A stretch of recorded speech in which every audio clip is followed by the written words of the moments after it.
Pak Jupri bermimpi didatangi oleh sosok makhluk astral yang hitam, yang memiliki bulu hitam legam dan sonar mata yang merah membara, seakan-akan marah kepada Pak Jupri.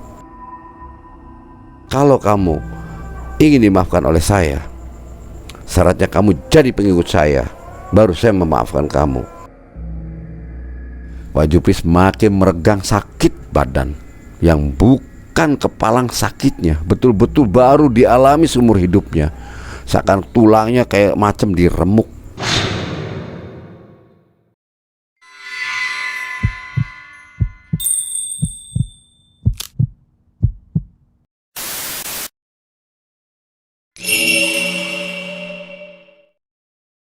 Assalamualaikum warahmatullahi wabarakatuh. Salam jumpa kembali sobat mengulas malam dimanapun Anda berada, bersama saya Jampang. Saya doakan semoga kalian diberikan kesehatan yang prima, dimudahkan dari segala urusannya, dan diberikan rezeki yang berlimpah. Pada video kali ini saya akan memberikan sebuah cerita yang datangnya dari subscriber. Beliau meminta untuk ditayangkan, yaitu teror Gondoruo.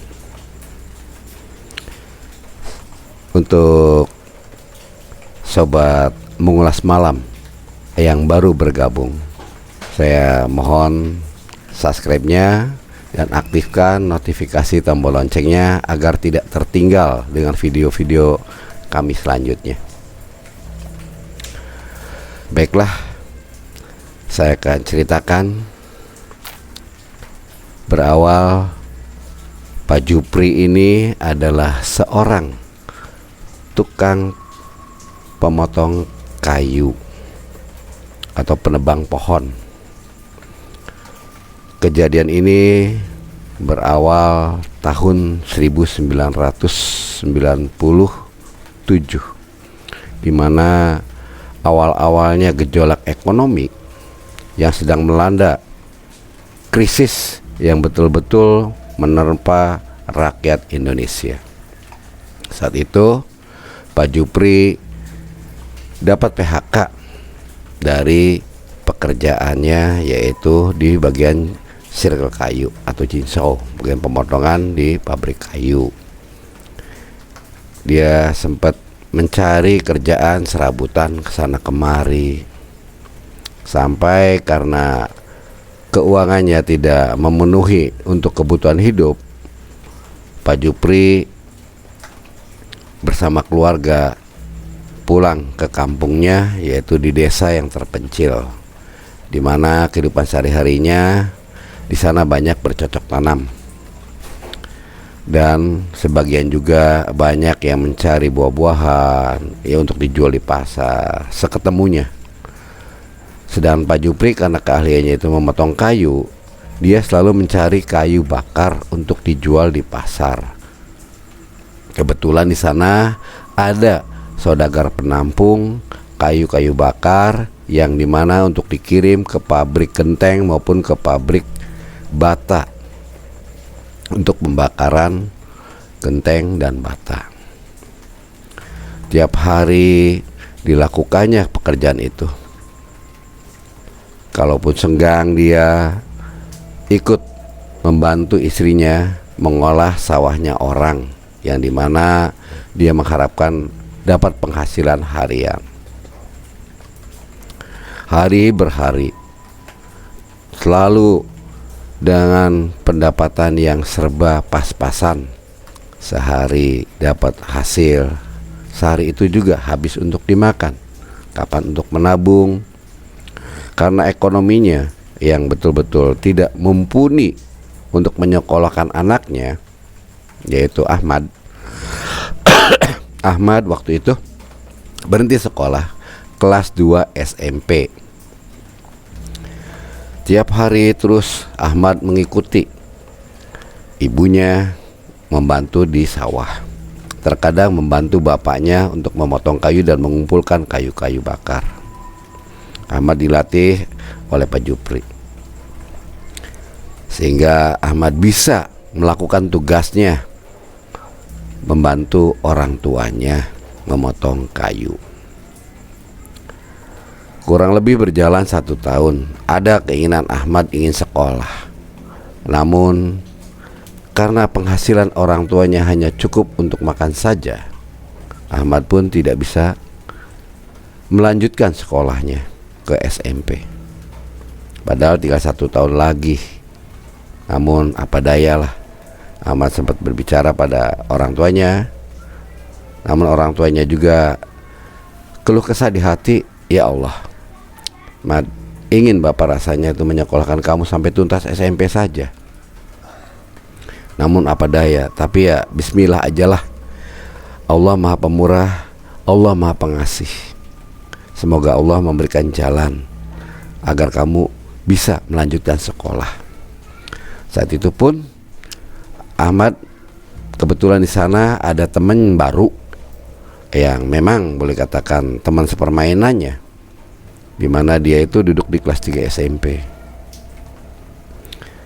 Nanya-nanya sekolahnya, karena sekolahnya dekat dengan rumah, bisa ditempuh dengan jalan kaki, kurang lebih 2 kilometeran jarak dari rumah ke tempat sekolah. Bu Jamilah, istrinya Pak Jupri, itu selalu melakukan apa yang dia harus dilakukan karena demi menghasilkan penghasilan untuk menutupi kebutuhan sehari-hari. Dia rajin ke sawah, bahkan terkadang mencuci pakaian dari warga untuk mencari tambahan. Terkadang karena warga pun melihat kerjanya Bu Jamilah bagus, rajin, dan gak banyak bicara, nurut, sering kali memberikan tambahan penghasilan berupa makanan. Uangnya dikasih, makanannya pun dikasih, terkadang juga lauk pauk dan nasinya untuk makan di rumah keluarganya Ibu Jamilah. Uang dari penghasilan selalu dikumpulkan. Begitupun Pak Jupri.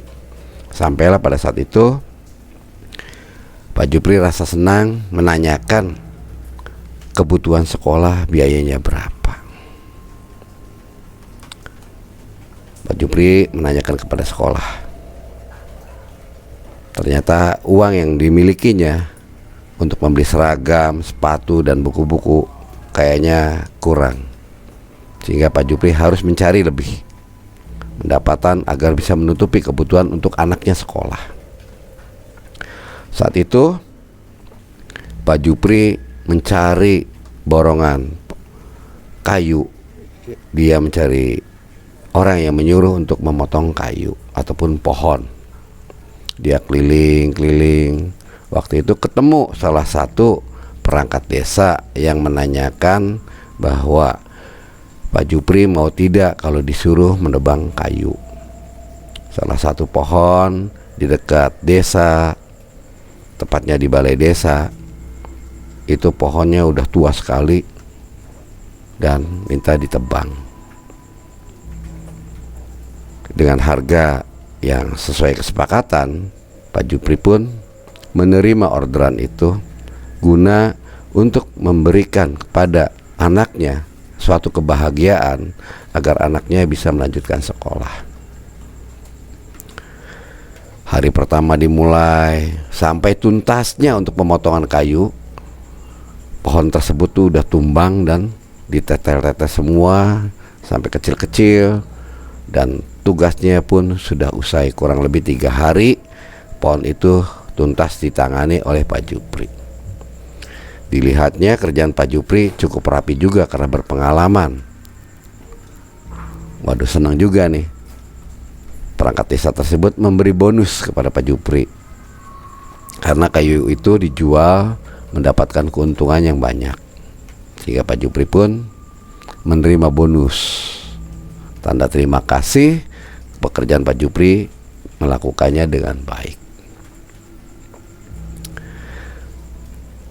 Waktu itu setelah menerima uang, keesokan harinya Pak Jupri bersama Ahmad berangkat ke sekolah untuk mendaftarkan anaknya sekolah.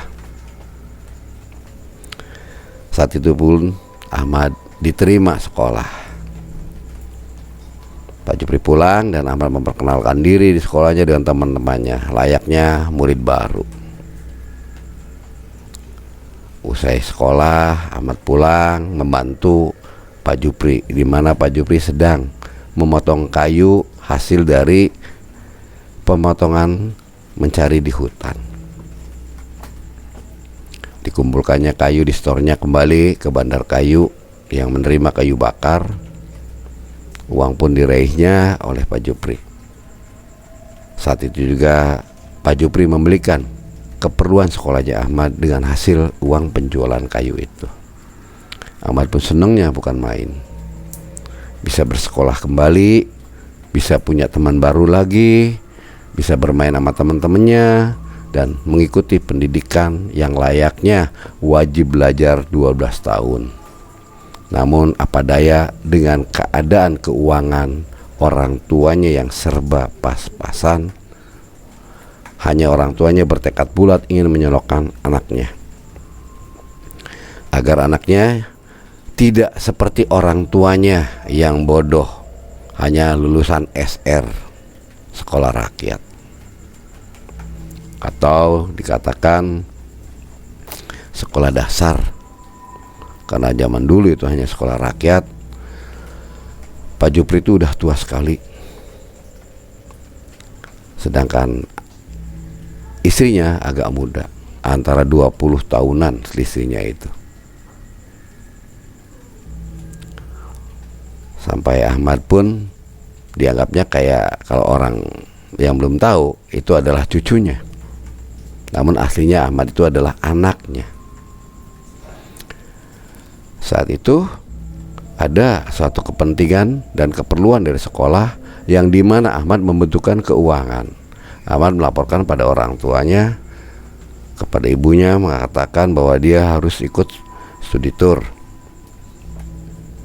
Bahkan ekstrakurikuler pun harus ngikutin. Biaya-biayanya, aduh bu, gimana ini? Apakah saya ikut atau tidak? Karena saya sendiri menyadari keuangan ibu, keuangan bapak kayaknya tidak memadai. Kita hidup di sini hanya pas-pasan, bisa hanya untuk makan saja. Saya bisa bersekolah pun rasanya senang. Alhamdulillah, itu juga saya bersyukur bu. Ibu Jamilah menempeli anaknya, sabar nak. Semua itu sudah ada yang mengatur. Rezeki itu tidak akan tertukar. Bahkan rezeki itu yang Allah berikan pada kita sudah tertakar. Allah Maha Adil. Hanya bagaimana kita caranya untuk mengais rezeki yang Allah berikan pada kita. Seumpama si A diberi sama Allah 1 juta dalam 1 hari, si B 1 juta, begitupun kita. Nah, kita bisa enggak mengais 1 juta dalam sehari itu? Kalau kita tidak mampunya hanya mengambilnya, boleh dikatakan cuman ya 50.000 ataupun 100.000, kita wajib mensyukurinya, karena kemampuan kita yang belum mampu mengambil rezeki yang berlimpah dari Allah itu. Iya bu, karena Bu Jamilah sedikitnya dia banyak mengemban daripada amanah orang tuanya serta wejangan-wejangan orang tuanya, serta menurunkannya kepada anaknya agar anaknya itu jadi anak yang soleh. Pada saat itu juga Pak Ahmad si Ahmad ini bertanya kepada bapaknya, Pak, gimana enaknya Pak menurut Bapak? Ya udahlah, doakan aja Mat ya, mudah-mudahan Bapak besok dapat rezeki yang Allah berikan. Kita kan nggak tahu namanya rezeki. Rezeki kan sifatnya gaib, yang dimana kita mengharapkan pasti akan datang, dapat, ternyata meleset. Begitupun kita tidak disangka-sangka datang rezeki. Kita berdoa aja meminta sama Allah. Seperti biasanya keesokan harinya Pak Ahmad tuh menjalankan tugasnya mencari kayu bakar, masuk ke hutan, motong-motong pohon-pohon yang dimana tampaknya udah rimbun dan kering, bisa diambil, namun tetap masih menjaga kelestarian hutan. Tidak ceroboh, tidak sembarang potong. Singkat cerita, sore hari setelah Pak Ahmad menjual kayu bakar itu, uangnya dikasih tahu kepada Ahmad bahwa nih hasil daripada penjualan hari ini. Dipikir lagi sama anaknya itu si Ahmad, uangnya masih agak kekurangan ya. Ditimbalilah sama ibunya, ada uang tambahan sih kalau kamu memang mau ikut study tour. Biar ibu hari ini dan esok nggak makan dulu, biar untuk kamu saja. Saking sayangnya orang tua terhadap anaknya, memperjuangkan semaksimal mungkin untuk anaknya bahagia. Itulah perjuangan orang tua, apalagi seorang ibu yang dimana dia merasa telah melahirkan, memperjuangkan nyawanya untuk menyelamatkan anaknya. Apalagi uang, orang tua pasti mencari uang untuk anaknya. Itulah yang dituturkan oleh Bu Jamila kepada suaminya itu Pak Jepri. Pak Jupri dia biayanya, mudah-mudahan aja esok saya dapat orderannya Bu. Mudah-mudahan Pak, amin ya rabbal alamin. Moga doa kita diijabah sama Allah Subhanahu wa taala agar kita dapat rezeki. Keesokan harinya Pak Ahmad jalan menyusuri jalan desa, di mana di sudut desa di sana yang dekat sawah itu ada satu pohon yang besar sekali, yaitu pohon jati. Kurang lebih usianya sudah 100 tahun, di mana medlinya kurang lebih itu 165 cm dan tingginya kurang lebih 7-8 meter. Waktu itu Pak Jupri lihat sangat takjub banget. Kalau ini memang rezekinya saya, mungkin saya bisa nih dapat rezeki dari tanaman ini, dari pohon ini mungkin saya dapat rezeki. Menggumamlah di hati. Tak lama kemudian ada 3 orang yang sedang berbicara. Salah satunya perangkat desa yang pernah menyuruh Pak Jupri untuk memotong pohon. Dipanggillah Pak Jupri. Pak Jupri, sini. Iya Pak, nggih. Pak Jupri menghampiri pamong desa itu. Pamong desa itu saya sebut namanya Pak Amin. Gimana Pak? Apa yang saya bisa bantu? Seperti biasanya Pak, saya minta tolong. Ini pohon yang sudah tua ini kayaknya perlu untuk regenerasi dan sudah terjual oleh bos nih yang dari kota. Ini kira-kira ongkos potongnya berapa Pak? Seperti apa yang dikehendaki oleh Pak Jupri bahwa dia dapat rezeki dari pohon itu. Dia melihat, kira-kira berapa ya Pak? Menurut Bapak bagusnya. Saya belum bisa istilahnya memberikan harga jasa yang harus saya terima ini. Enaknya gimana Pak? Si Pak Mini, Pak Desa sempat memberikan tawaran 1 juta untuk jasa. Pak Jupri menerimanya dengan girangnya karena untuk menutupi kebutuhan anaknya. Diterimanya tawaran itu dan dikerjakannya awal itu. Pak, kalau ini harus saya potong, berarti saya harus pakai alat yang modern, yaitu jinsau. Kalau pakai kapak yang saya miliki itu lama Pak. Ada jinsau juga di desa. Tenang aja seperti yang biasa. Toh dari kita peralatannya, tinggal jasanya aja sama Bapak. Ya sudah, kapan saya harus melakukannya Pak? Ya sekarang. Saat itu juga Pak Jupri memulai membaca doa, melakukan tugas untuk memotong kayu jati yang usianya 100 tahun lebih. Dipangkasnya lah ujung, dia memanjat membawa jinsau kurang lebih antara 1,5 meter, disembari bawa tampar ataupun tali ya, diikatkannya, tali dilempar minta untuk ditarik. Di saat itu juga memulai pemotongan yang di ujung. Di pucuk itu mulai dipangkas kurang lebih 1,5 meter karena medalinya agak kecil. Turun ke bawah lagi, ranting-ranting yang ada di situ, cabang-cabangnya yang ada dipotong juga. Sampai setengah hari pekerjaan itu baru separuhnya dikerjakan.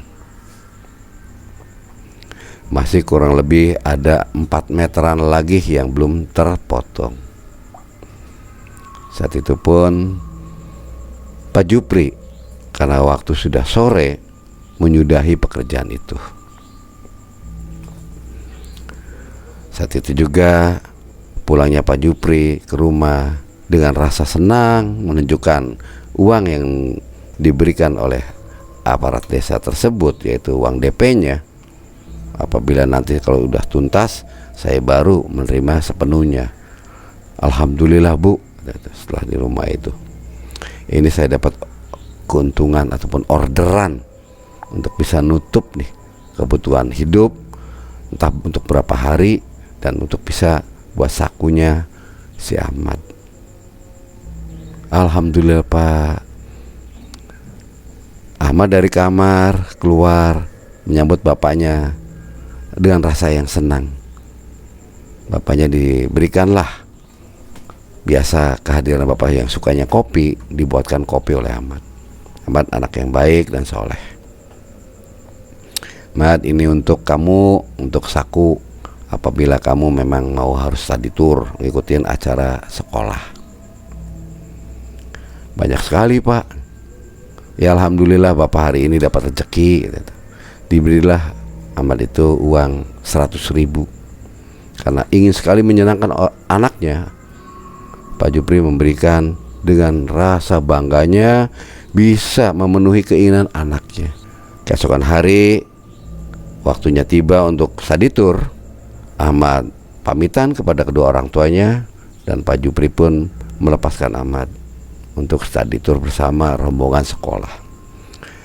Saat itu juga Pak Jupri memulai menuntaskan pekerjaannya yang sisa 4 meter kayu jati itu untuk diselesaikan.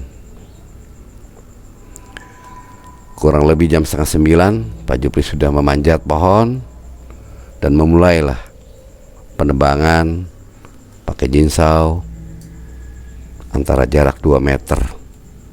Setengah-tengah itulah mulai dipotong. Saat itu juga ada satu kejanggalan dan keanehan yang dirasakan oleh Pak Jupri.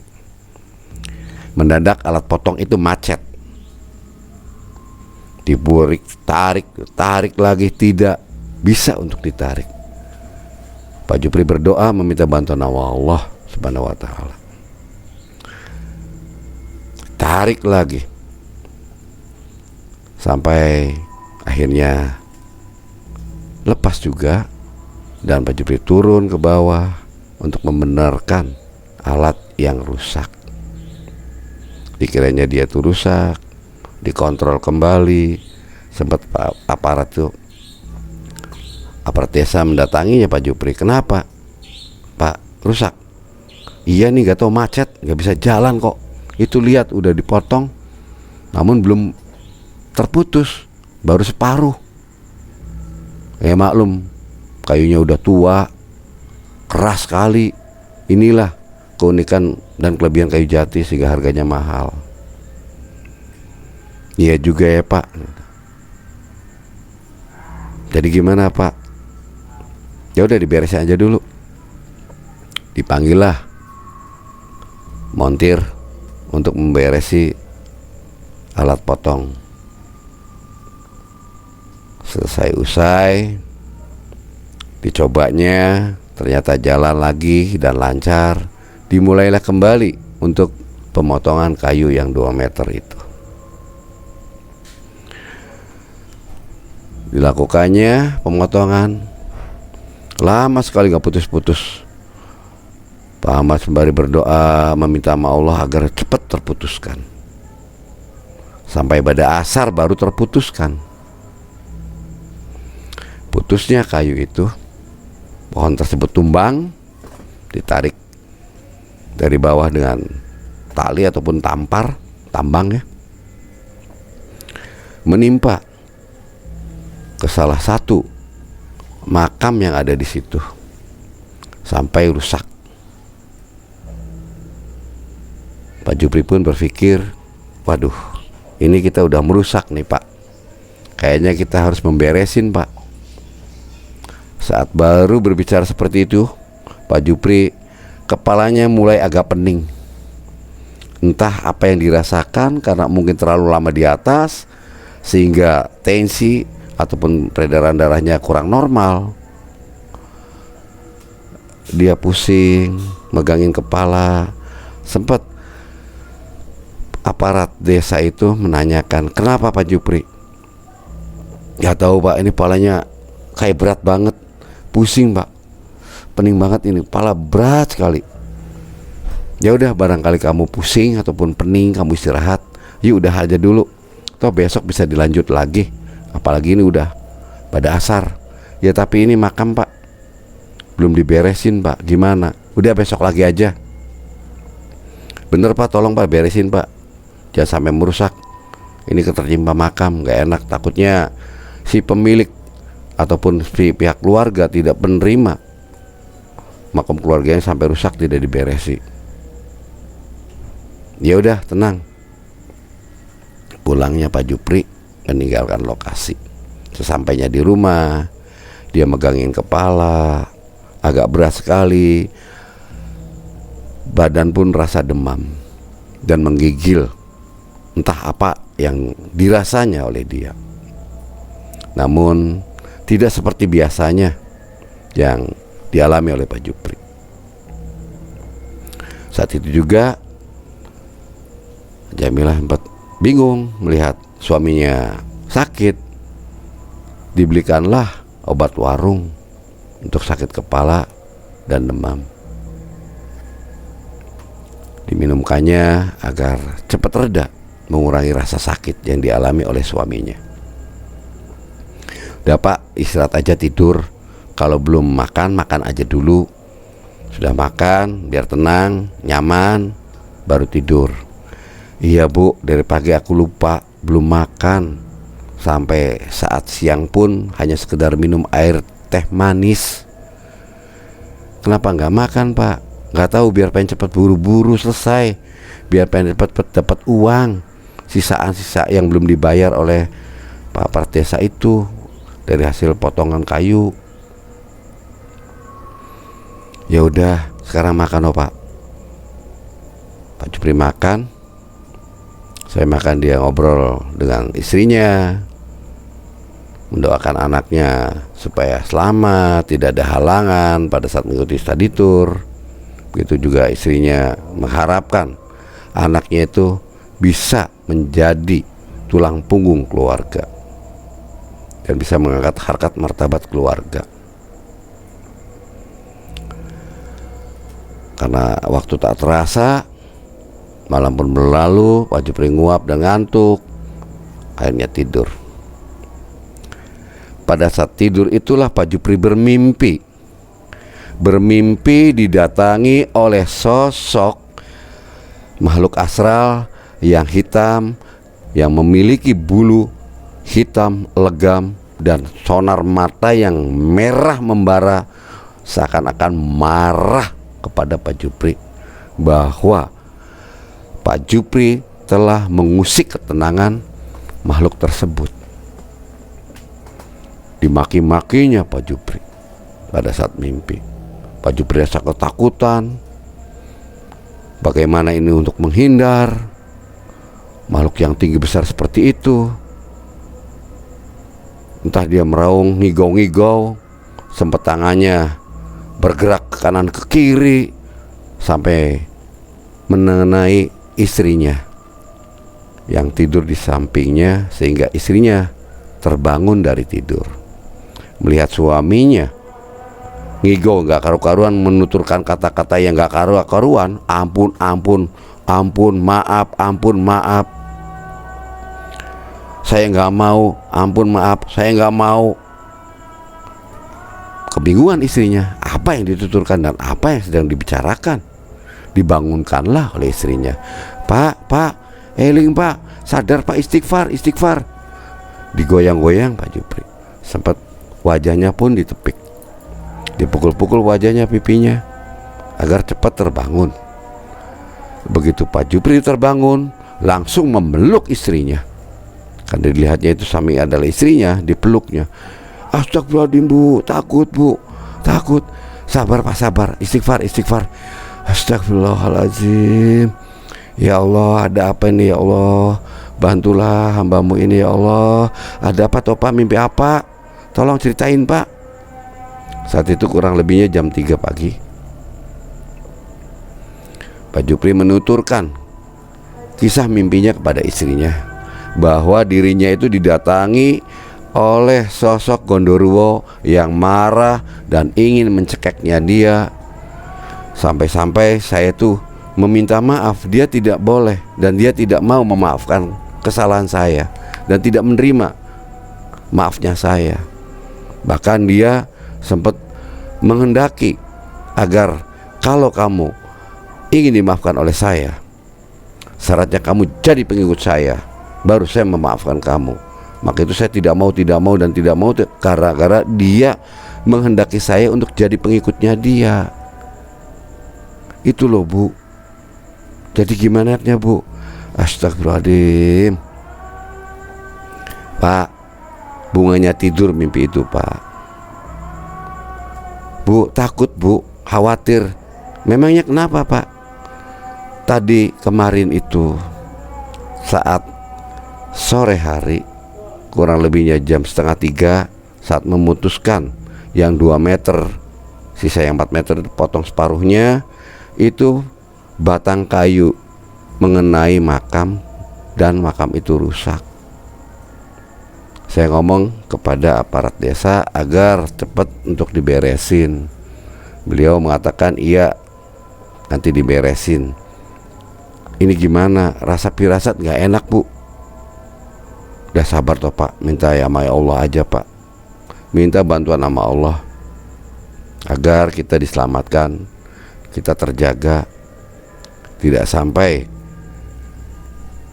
membuat kerugian bagi kita. Melamun aja Pak Jupri. Sampai subuh pun berlalu,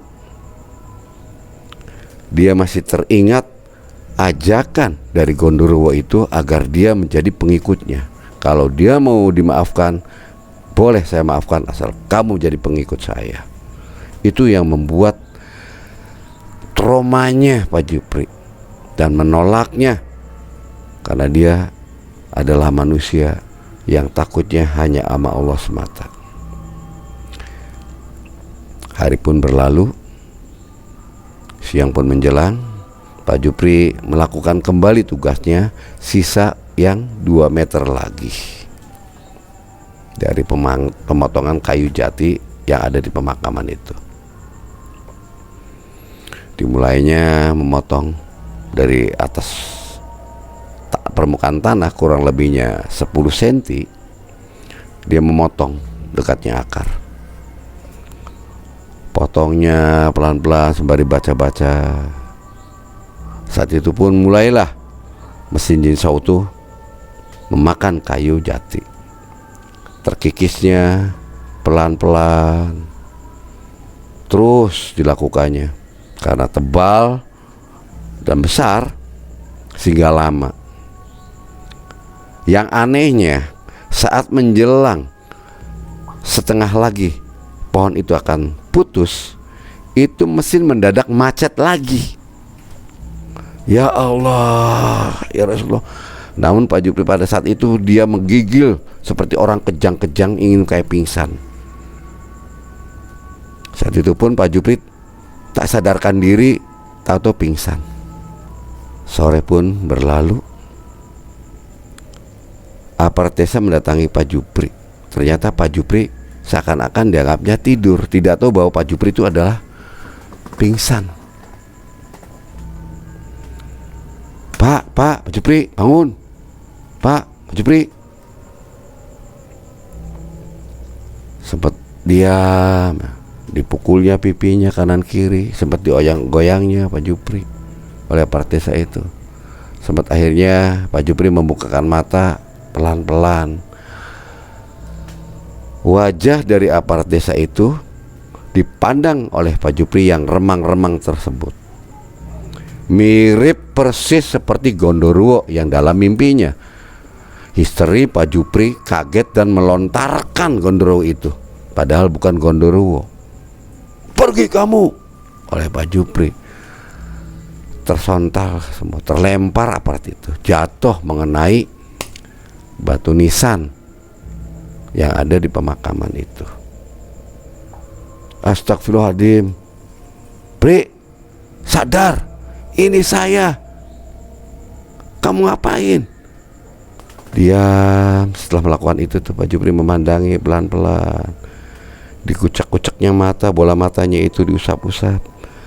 Pelan-pelan diamati, dipandangnya. Astagfirullahaladzim, ya Allah. Astagfirullahaladzim, astagfirullahaladzim. "Kamu kenapa, Pri?" Diceritakanlah kisah yang dirasakan oleh Pak Jupri kepada pamong desa itu. Gak tahu Pak, pada saat setengahnya lagi ini saya mau memotong, tahu-tahu mesin berhenti. Saya seakan kayak kejang, digoyang-goyang, pening, tahu-tahu saya tidak sadarkan diri. Begitu tahu-tahu Bapak membangunkan saya, seolah-olah itu Gondoruo yang dalam mimpinya saya. Maka saya lontarkan Bapak, karena saya menolak untuk jadi pengikutnya dia. Masya Allah, astagfirullahaladzim, innalillahi wa inna ilaihi raji'un. "Kamu yang bener." "Bener." "Waduh, ada apa ini? Jangan-jangan ada hal-hal yang gak bener ini, Pri." "Justru itu gimana Pak? Bagusnya Pak, supaya semuanya selamat lah." "Ya ini karena waktu bos mau ngambil barangnya, gimana ini? Ya sesuai dengan perjanjian kita 3 hari. Ayolah terusin aja, bismillah aja." Dimulainya kembali, dicobanya, ditarik alat memotong itu, dinyalakannya, ternyata nyala. "Tuh nyala Pri, nggak rusak nggak apa, kamu aja."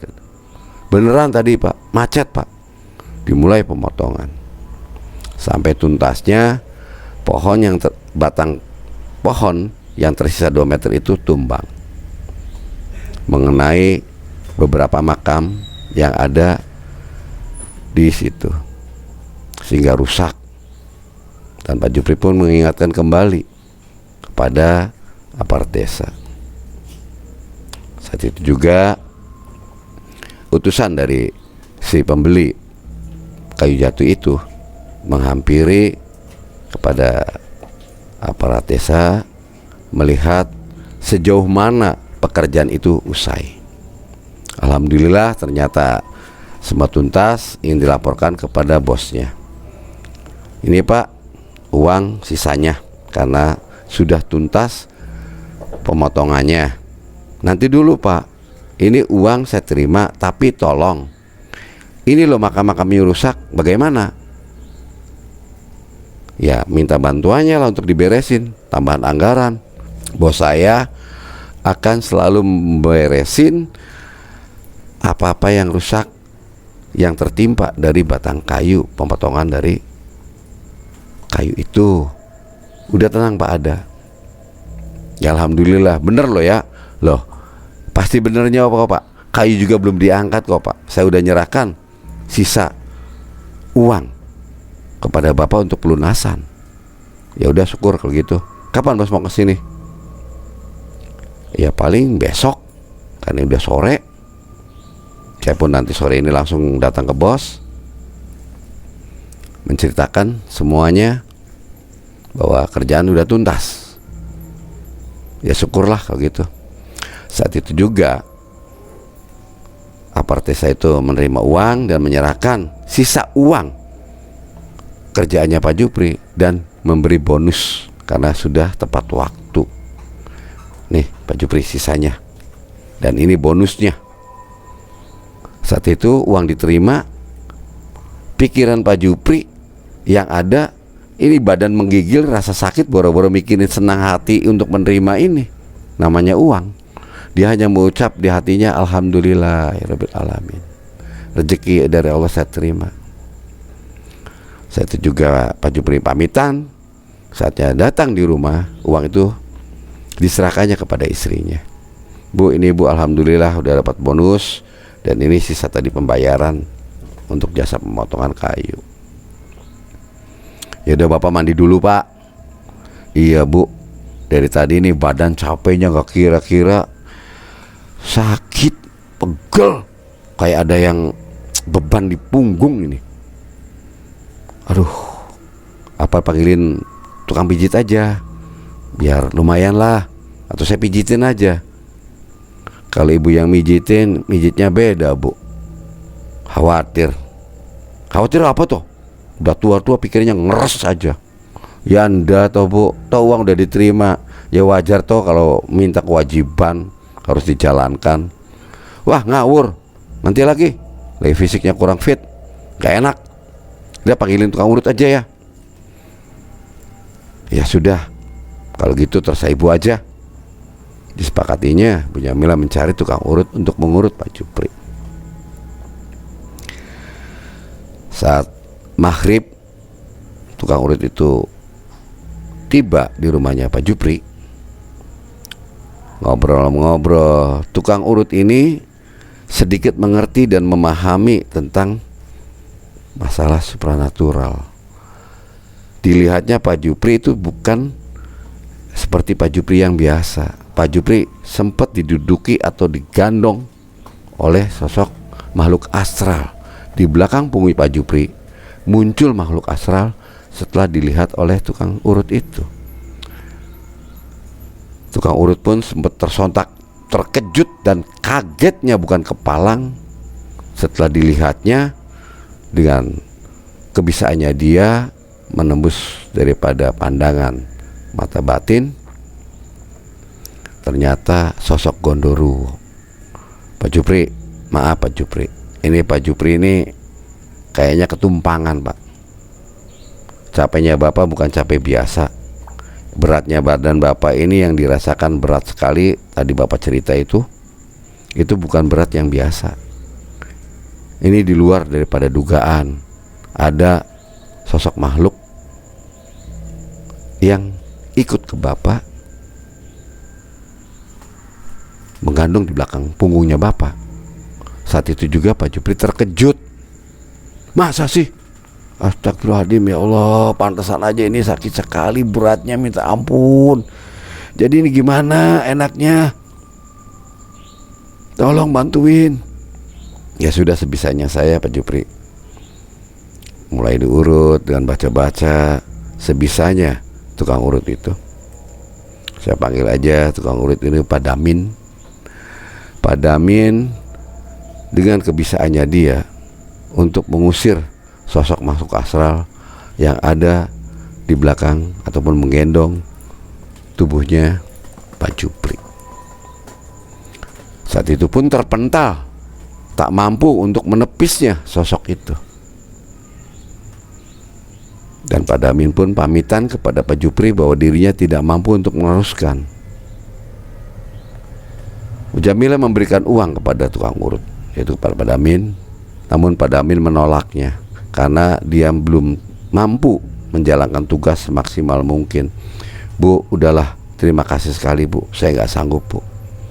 Ini yang jelas, kalau ibu mau tahu, Bapak ini dihinggap di belakangnya itu tumpangi oleh Gondoruo. Purama itu terkejutnya bukan kepalang. Namun dengan rasa percaya dirinya, dia mencoba untuk membacakan ayat-ayat suci Al-Quran agar sosok Gondoruo itu lepas dari tubuh suaminya. Selepasnya tukang urut pergi, Pak Damin, Pak Jupri semakin meregang sakit badan yang bukan kepalang sakitnya, betul-betul baru dialami seumur hidupnya. Seakan tulangnya kayak macam diremuk, kayak diremas perutnya, punggung kayak diremas semuanya. Napasnya pun agak sesak.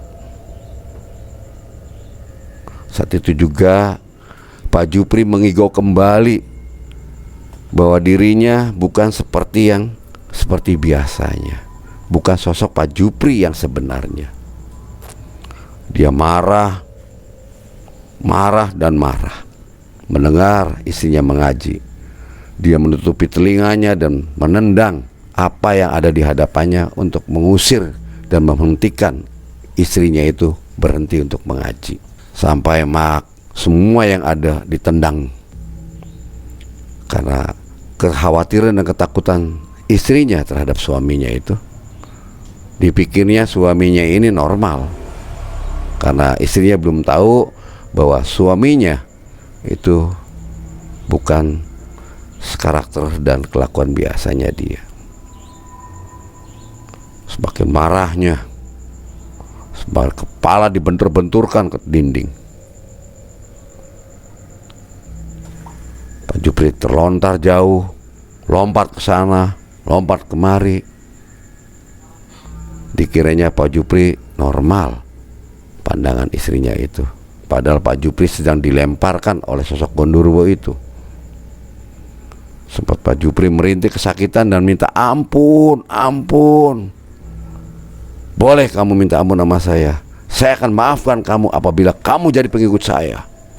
Tidak mau, tidak mau. Terlontar kembali Pak Jupri itu saat menolak ajakan sosok Gondoruo itu agar Pak Jupri jadi pengikutnya. Dilemparnya kembali. Semakin marahnya karena Pak Jupri telah merusak rumahnya dia atau tempat tinggalnya dia.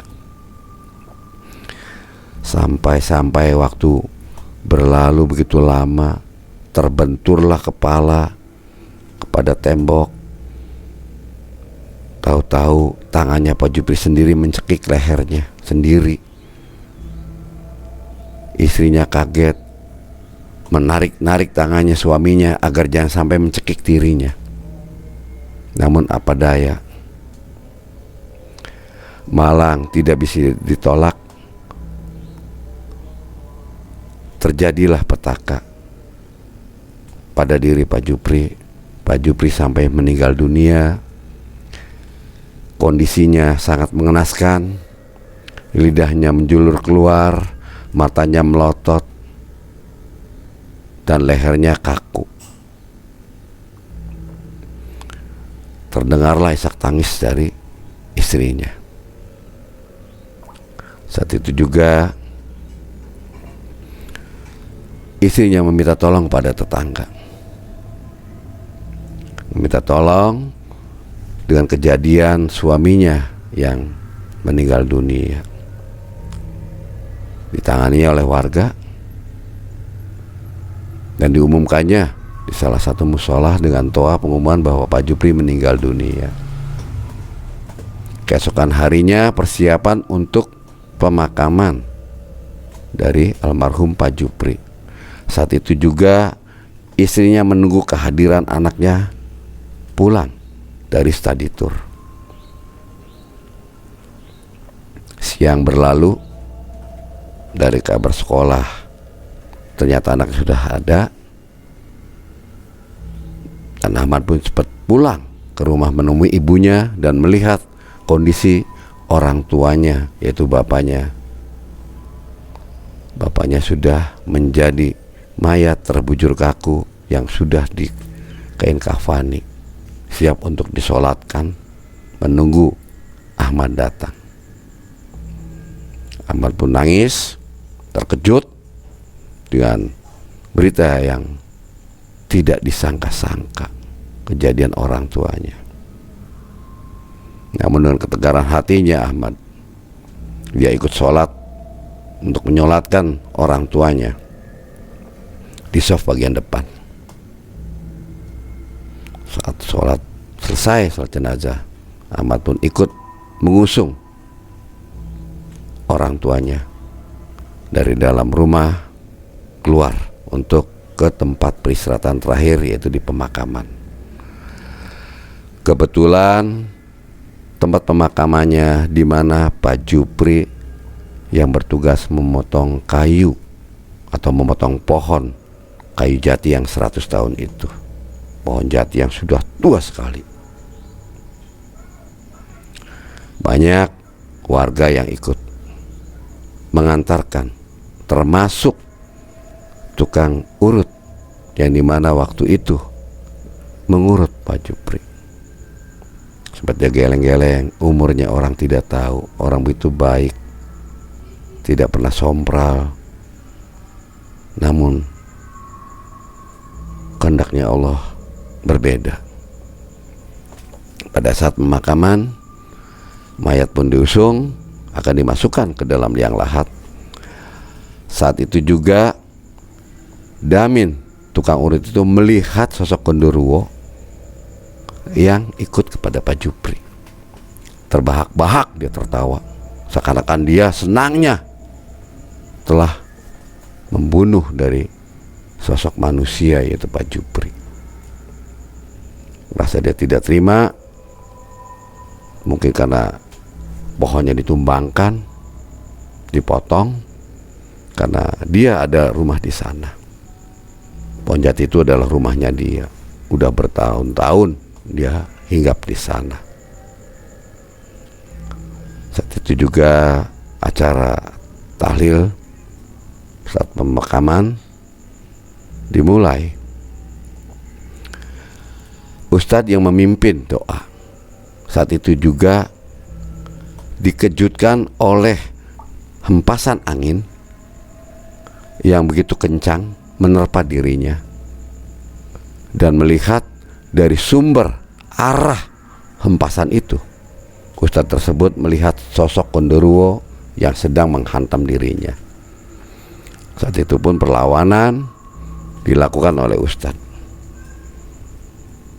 sampai semua orang-orang yang ada di sana yang bertajah itu yang ikut mengiringi untuk pemakaman terakhir dari almarhum Pak Jupri agak minggir semua, menepi semua. Saat itu juga Pak Ustadz mulai melakukan perlawanan dengan gigihnya, sampai waktu berlalu cukup lama, keringat pun bercucuran, banyak doa-doa dan kebisaannya yang dilakukannya oleh Pak Ustadz. Saya sebut aja Ustadz itu adalah Ustadz Yusuf. Sampai tuntasnya dan Gondoruo itu lenyap, kalah oleh Pak Ustadz. Sampai Pak Ustadz mengucapkan alhamdulillahirabbil alamin, innalillahi wa inna ilaihi rajiun. Alhamdulillah ya Allah, la ilaha illallah Muhammadar Rasulullah. Allahumma sholli ala sayyidina Muhammad wa ala ali sayyidina Muhammad. Dia diam melihat semua keluarga yang ada di situ. Yuk kita bareng-bareng berdoa untuk melepaskan penghormatan terakhir dari saudara kita almarhum Jupri. Berdoa dimulai, lakukanlah doa bersama. Dan itu pula tuntas sudah, Bu Jamilah selaku istri dari almarhum Jupri dan Ahmad selaku anaknya duduk diam mendekat dengan batu nisanya. Setelah dimakamkan, menangis, diingatkan oleh satu warga, sudahlah kita pulang, tinggalkan ini, ikhlaskan Bu, ikhlaskan. Apartesa pun datang menghampirinya, mengucapkan turut berbela sungkawa. Dan salah satunya juga di sana ada bos pembeli kayu itu, sempat memberikan juga sumbangan kepada istri almarhum Jupri. Sampai pulang mereka,